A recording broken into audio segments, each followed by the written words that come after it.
Bonjour et bienvenue dans cette nouvelle vidéo. Aujourd'hui, on va parler du jitter et comment le réduire. Alors le jitter, qu'est-ce que c'est? C'est du bruit que l'on récupère dans les données de tracking, spécialement sur le Vive, et qui, on va le voir sur cette vidéo de Greg Corson, qui donne cette impression de tremblement.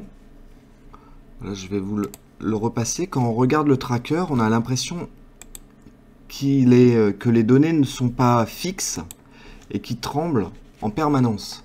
On le voit sur une autre vidéo ici, une vidéo de Jack G. Water.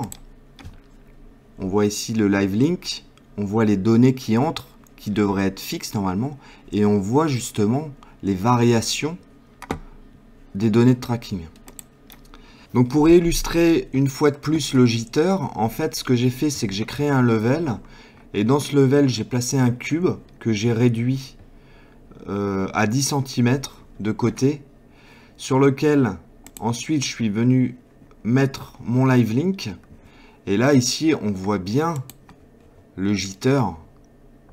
Si je m'approche, voilà, alors à un moment je vais venir traverser le cube, mais on voit bien ce tremblement ici.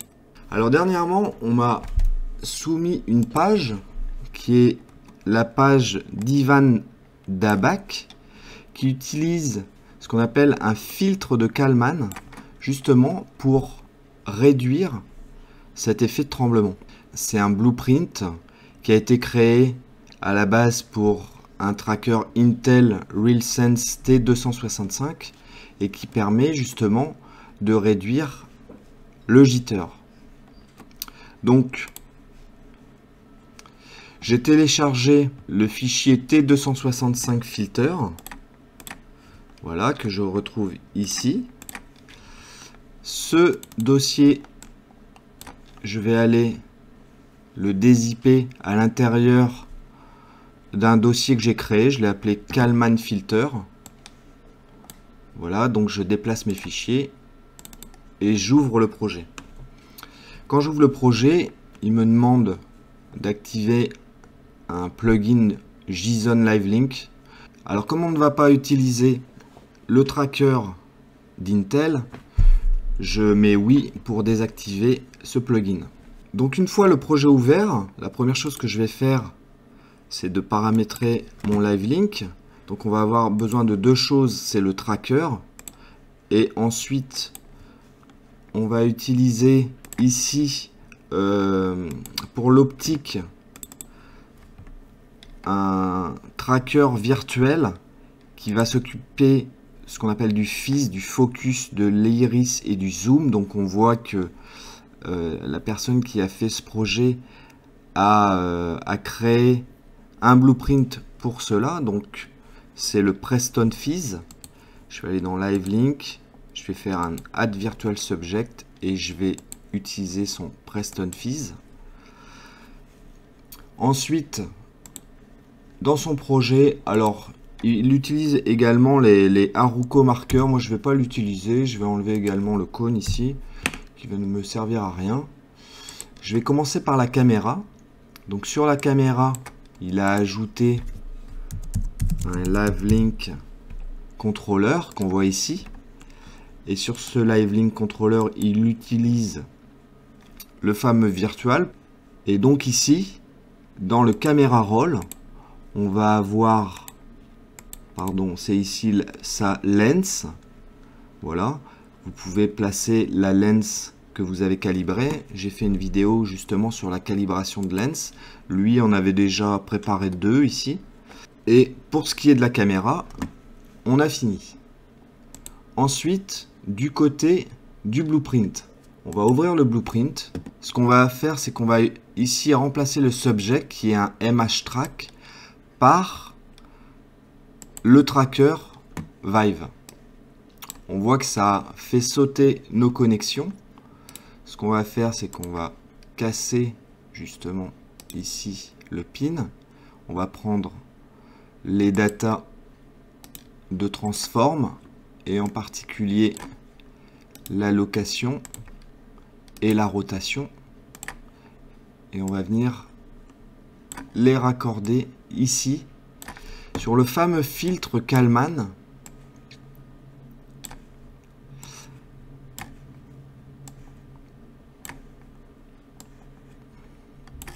Alors c'est intéressant parce qu'en fait, dans le projet, on utilise ici un blueprint component, c'est-à-dire que c'est un composant qu'on peut ajouter à un blueprint. Donc le fameux filtre Kalman, il est ici. Il a été mis dans une fonction Kalman Simple avec différentes variables.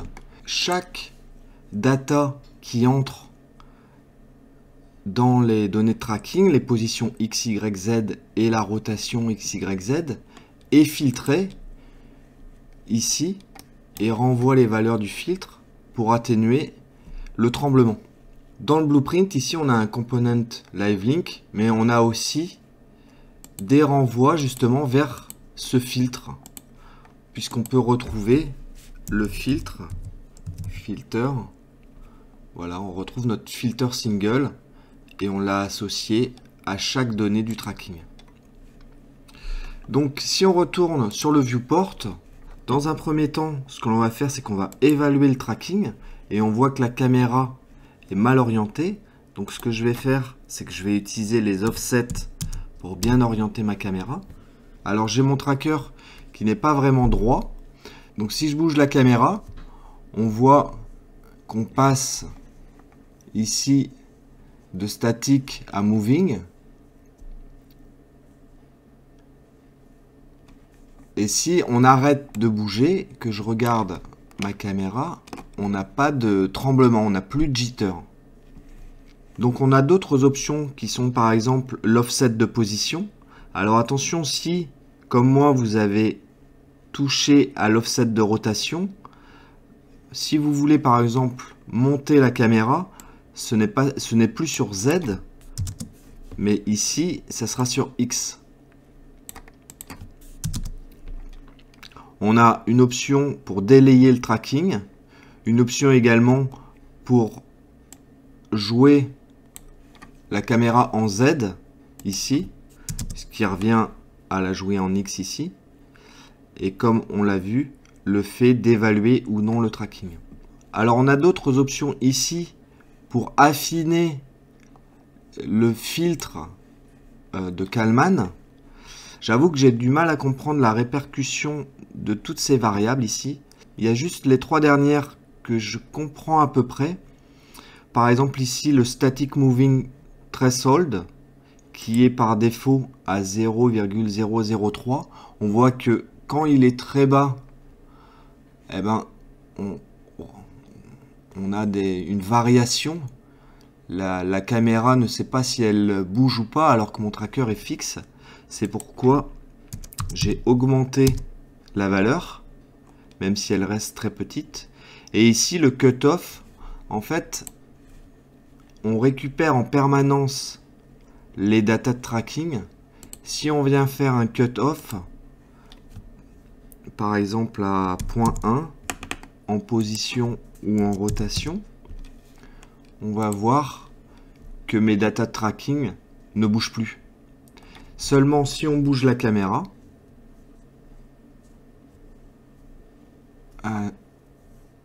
voilà, alors je suis allé un peu fort justement sur le cutoff. J'aurais dû mettre une valeur beaucoup plus petite.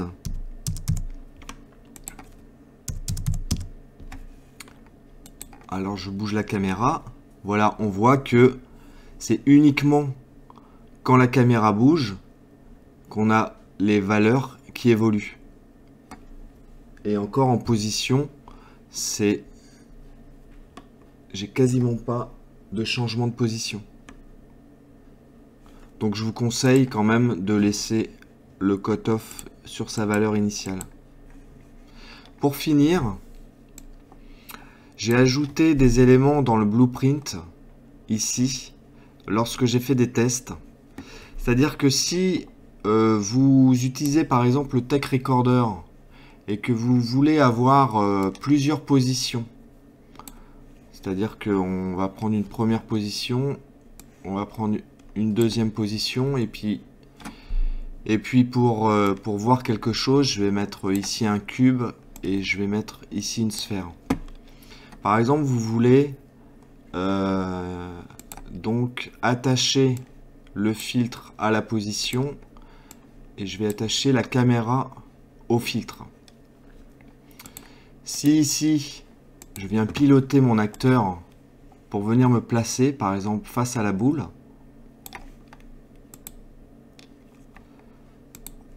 et qu'ensuite, je veux me mettre sur mon acteur 2, et le piloter pour me mettre face à mon carré, on voit que si je reviens sur ma boule,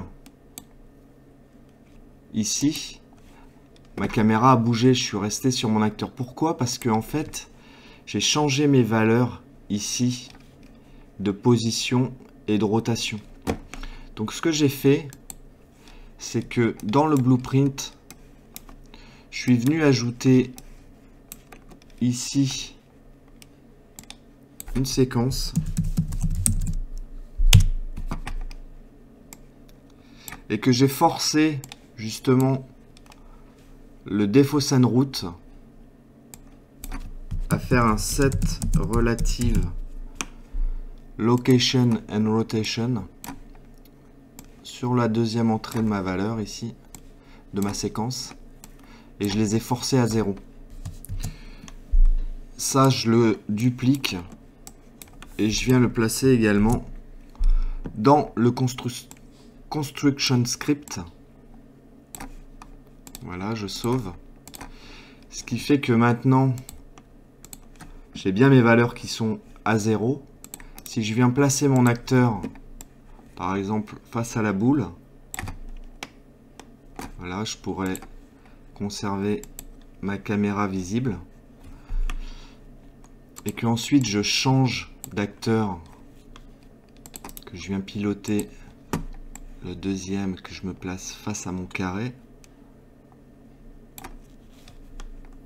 Quand je vais venir changer, voilà, je retombe bien sur ma boule. Pourquoi? Parce que mes valeurs sont constamment réinitialisées à 0. Ça, c'est intéressant si jamais vous utilisez le Tech Recorder pour enregistrer vos données de tracking. Voilà, c'était un tuto pour réduire le jitter sur les données de tracking du Vive. N'hésitez pas à commenter ou apporter des précisions, en particulier sur toutes ces variables de filtre. Merci de m'avoir suivi et à bientôt.